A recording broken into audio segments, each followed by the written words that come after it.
তেখেতৰ অৱৰ্তমানত গৃহমান হৈ মই একাজলি শব্দৰঞ্জলি অস্ত্ৰাঞ্জলি যাচিব বিচাৰিছোঁ। কবিতাৰ শিৰোনাম তুমি জি উঠা হে জাতিৰ প্ৰাণ স্পন্দন। আমাৰ তপত চকু লুবৰ দিলো তোমাক, আমাৰ বাকী থকা আয়ুস বৰ দিলো তোমাক। তুমি জি উঠা হে জাতিৰ প্ৰাণ স্পন্দন।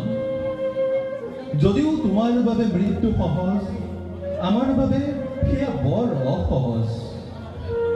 আমি বিশ্বাস নকৰো তুমি যোৱাৰ কথা, আমি মানি নলওঁ তুমি নোহোৱাৰ কথা। হে সৃষ্টি আৰু কৃষ্টিৰ দুৰন্ত চেতনা, তোমাৰ চিৰ বিদায়ৰ বাতৰিত দিশহাৰা আজি মোক জনতা। উকা হ'ল লুইতৰ দূৰ পাৰৰ ৰং তুলিকা। হে মহানায়ক, তুৰাৰ পাহাৰৰ চূড়াত সাৰ পোৱা তোমাৰ অমীয়া কণ্ঠটি নদীয়েদি ভটিয়াই ছিংগাপুৰৰ সাগৰত শুই ৰ'ল। পাহাৰৰ পৰা সাগৰলৈ প্ৰসাৰিত তোমাৰ সৃষ্টিৰ দুহাৰ কোচ খাই গ'ল। জনতা আজি মৌন হৈ ৰ'ল। মায়াবিনী ৰাতিৰ বুকুত দেখা পালো তোমাৰ ছবি, বুকুৱে বুকুৱে বাজি ৰ'ল। দহো দিশ নিজৰ নিতাল হ'ল, তোমাৰ গানৰ সুৰবোৰ ধমকি ৰ'ল। হে সাৰ্থক, প্ৰজন্মৰ এটি কণ্ঠ আছিলা তুমি, সাহসৰ এক অন্য নাম আছিলা তুমি। ঘেন টাকাকো খাতিৰ নকৰা এক অভিমানী সত্তা আছিলা তুমি। অসমীয়াৰ স্বাভিমান আৰু অহংকাৰ আছিলা তুমি। অসমীয়াৰ আবেগ আৰু বিবেক আছিলা তুমি। বতাহ জাকক সাৱটি তুমি বহু দূৰলৈ গুচি গলা। ৰ'দ ভাল পোৱাৰ কথা কৈ কৈ তুমি ৰ'দৰ দেশতে বিলীন হলা। আন্ধাৰ বিনাশী তুমি এচমকা পোহৰৰ বিজুলী আছিলা।